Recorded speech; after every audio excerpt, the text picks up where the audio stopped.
Oi, gente! Oi, gente! Então, hoje a gente vai ensinar vocês como fazer uma redação nota 1000. Tendo como tema os desafios de ensino das ciências humanas no Brasil contemporâneo. Então, agora a gente vai recapitular para vocês como funciona uma dissertação argumentativa. Tem que iniciar com contextualização, seguido de 2 argumentos por ordem de relevância e finalizar com a proposta de intervenção. Sendo que na proposta você tem que falar a situação, o meio, o modo, o agente, a relevância e a finalidade.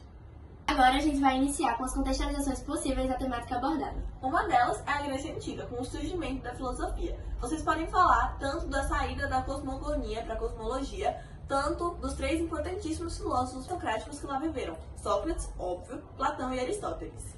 Ou seja, a transição do pensamento mítico para o pensamento filosófico.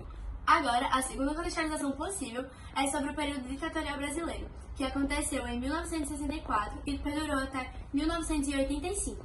Durante esse período foi sancionada uma lei, que era a Lei 5.692, em 1971, que proibia o ensino da filosofia e da sociologia nas escolas brasileiras.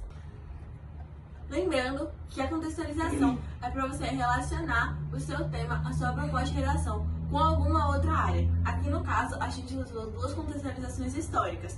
E você não pode esquecer de no final deixar bem claro a sua tese. Qual vai ser o ponto de vista que você vai defender.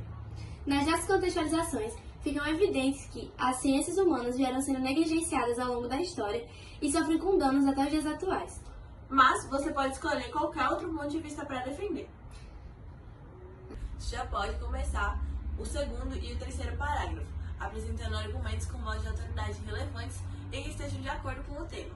Também é importante ressaltar a importância de elementos coesivos no seu texto, para que o texto apresente uma continuidade e os parágrafos estejam interligados.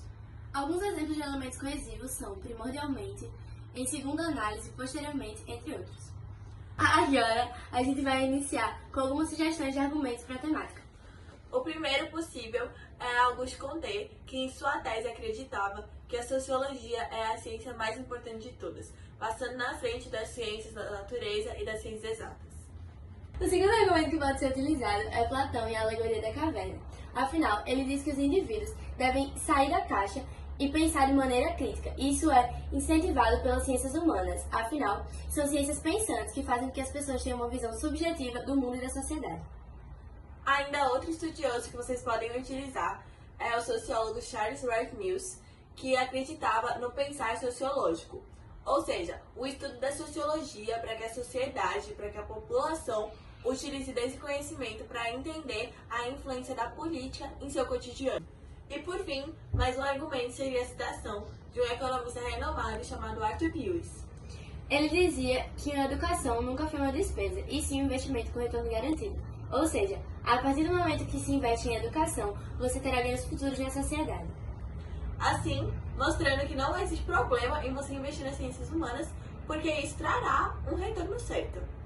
E agora, finalmente chegamos ao último parágrafo da nossa redação, que é a proposta de intervenção. A gente vai começar abordando quais serão as ações efetivas e os agentes dessas ações, que serão, no caso, o aumento da carga horária das matérias de ciências humanas nas escolas brasileiras, o incentivo a programas extraclasses vinculadas a essa área e também a distribuição de livros. E os agentes serão a Secretaria da Educação e o Ministério de Educação e Cultura. E agora, finalmente chegamos ao último parágrafo da nossa redação, que é a proposta de intervenção. A gente vai começar abordando quais serão as ações efetivas e os agentes dessas ações, que serão, no caso, o aumento da carga horária das matérias de ciências humanas nas escolas brasileiras, o incentivo a programas extraclasses vinculadas a essa área e também a distribuição de livros. E os agentes serão a Secretaria da Educação e o Ministério de Educação e Cultura.